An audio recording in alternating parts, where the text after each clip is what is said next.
We have all been told to hold our temper when we get angry. Don't blow a fuse. Of course, we're also told we shouldn't keep our anger bottled up inside. So which is it? John Stossel found some people actually taking lessons on how to lose their temper. Or not. We'll let him explain. There are lots of angry people around. So what should they do about it? Vent? Many people believe humans are a lot like pressure cookers, that we need to let off steam sometimes. Jim Gergenti believes that. Make believe you have someplace to go. Come on! As far as I'm concerned, there's no excuse for bad driving. So when you see bad driving? Yeah, I talk to myself a lot. Don't let him in. He didn't even put a signal on. Get over, get over, get over!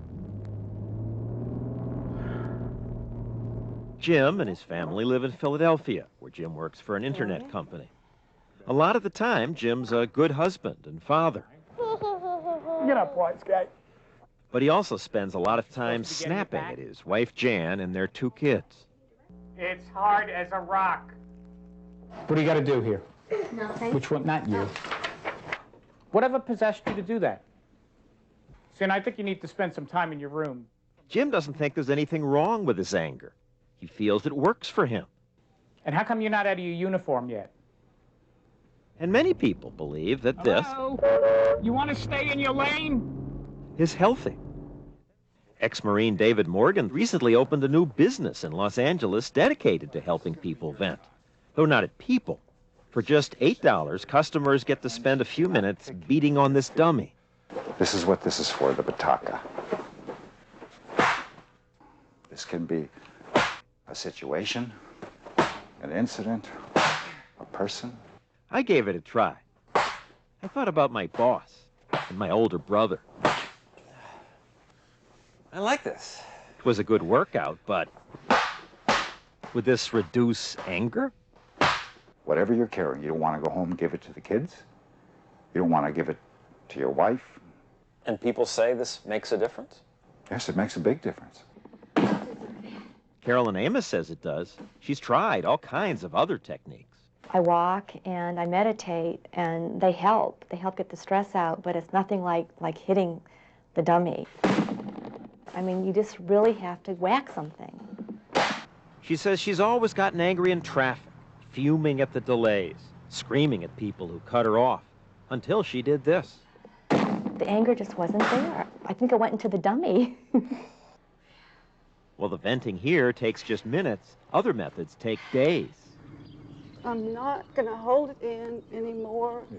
I'm going to let it out. Yeah. I'm going to let it Yeah. out. Yeah. Open your I'm going to let it out. Yeah. Yeah. Yeah. People pay $800 to spend 4 days in John Lee's anger release workshops. Yeah. Yeah. Open your throat. Yeah. People yell, throw things, scream into pillows. How does hitting the pillow or throwing the pillow make a difference? You know, most people are trying to get this. Ah, man, I'm glad I got that out of my system. Other cultures have rituals for release, he says. In Japan, they have screaming contests. And the one who yells the loudest wins a prize. Get out! Get out! So he does it here in his increasingly popular workshops. Florence Brown suffered through a long divorce. As the legal process ground on, her husband refused to leave their house, and Florence put up with it. But now Lee encourages her to express her anger. Get out! Stay out! What you teach people to do feels a lot like a 2-year-old throwing a tantrum. Yeah, in many ways it is. They'll go, oh, I'm so angry that my truck is out of batteries and it doesn't work, and I'm so angry. They get it out and it's done. Lee argues that it's not enough to talk about angry feelings. We hold anger in our muscles, he says. So to release it, you have to get physical. Squeeze as hard as you are angry for people not seeing you. And you're just seeing the outside and not seeing the inside. Now, why don't you just say the phrase, see me? See me! Yeah. Not anybody else, me! Yeah. Michael Blair knows he has an anger problem.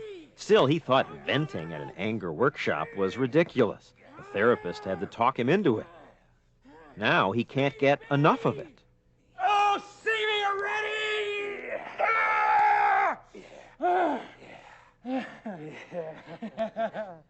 can see what a release it brings him. Makes sense that this is a good thing for angry people to do. It's a seductive theory. It does make sense, but it's a myth. There's virtually no scientific evidence to support it. Brad Bushman's a professor of psychology at Iowa State. He's among a number of social scientists who now believe venting's a bad idea. Any kind of venting is bad, they say. Venting at people or even inanimate objects. Sure, they say it'll make you feel better, but the feeling won't last, and it'll just make you more angry the next time. To prove that, Bushman recently recruited hundreds of college students to test whether hitting this punching bag would really make them less angry later. First, he had each student write an essay, which was then evaluated by an unseen partner.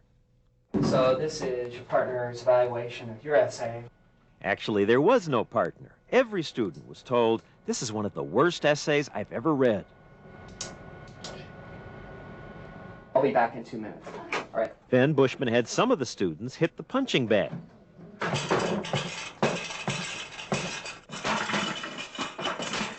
Others were told there was some technical difficulty at the lab.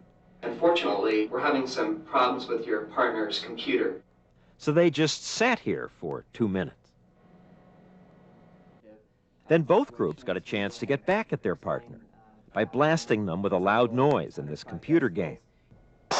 Okay. If the venting theory were right, students who had a chance to vent their anger by hitting the bag should express less anger later.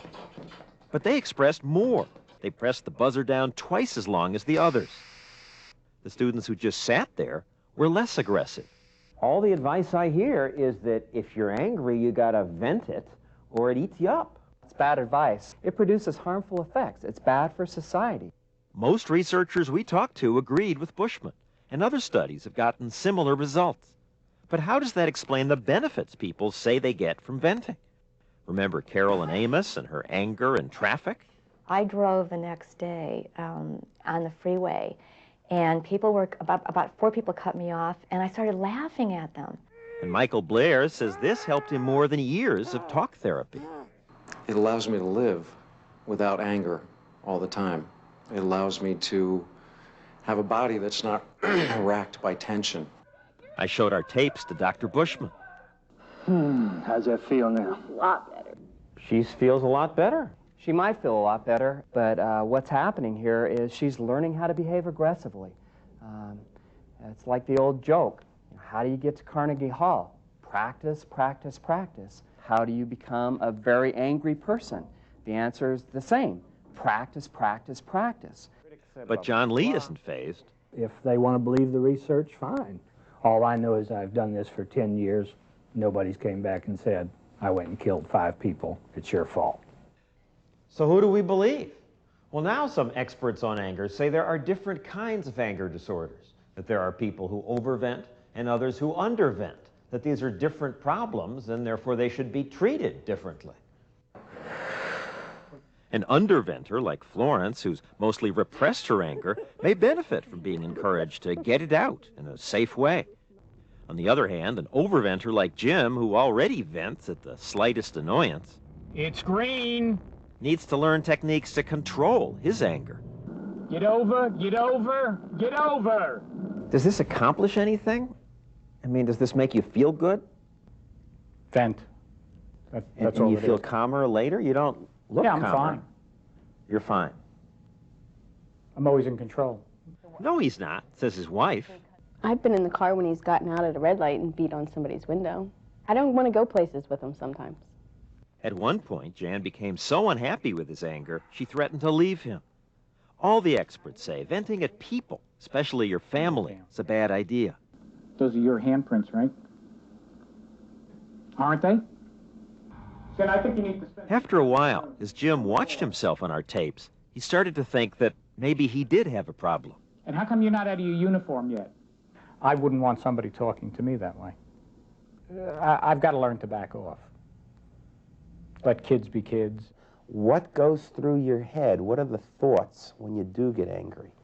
Jim agreed to attend this anger management workshop at the Albert Ellis Institute in New York City. It's run by Ray DiGiuseppe, who tries to get people to exchange their angry reactions for something more useful. So have you done much problem solving? Not to this point. Comparative studies have shown that this kind of anger treatment clearly does work for overventers. First, Ray tries to show them how their anger affects their relationships. The most negative consequence of anger is that it impairs interpersonal relationships in the long run. In the short run, you get people to do what you want.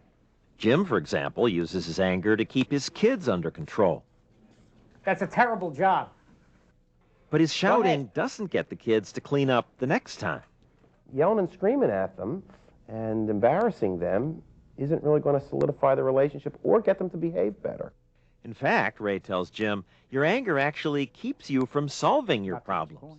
He asks Jim to try a different approach.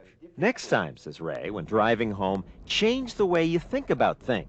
Let me expect that they're not going to do what I want, and let me figure out how I'm going to handle the situation. In the next session, he tells Jim, give your daughter a choice. Either clean it up or you don't watch TV for a night, 2 nights. No computer or something. Give a real along. consequence. Right. Okay, now is there any way that she talks that I could do to be more like her? You can call me an idiot a couple of times Does as she you're do going that? up the stairs. Okay, ready? Mm-hmm. Oh, Dad, you're such an idiot. Why don't you just let me watch the TV? I'll do it when I'm done. I'll do it later. You know, don't bother me with that, Dad. I'll do it later. All right, that's it. No TV. Go to your room. Oh, Dad, you're such an idiot. That's okay. You still have no TV. How angry did you feel then? I felt no anger. Why? Because I came to the realization that I was not going to accomplish anything by having a verbal battle. I know how to handle the situation. Jim attended 4 of these sessions in 4 weeks. Have they helped? Absolutely. What have you learned?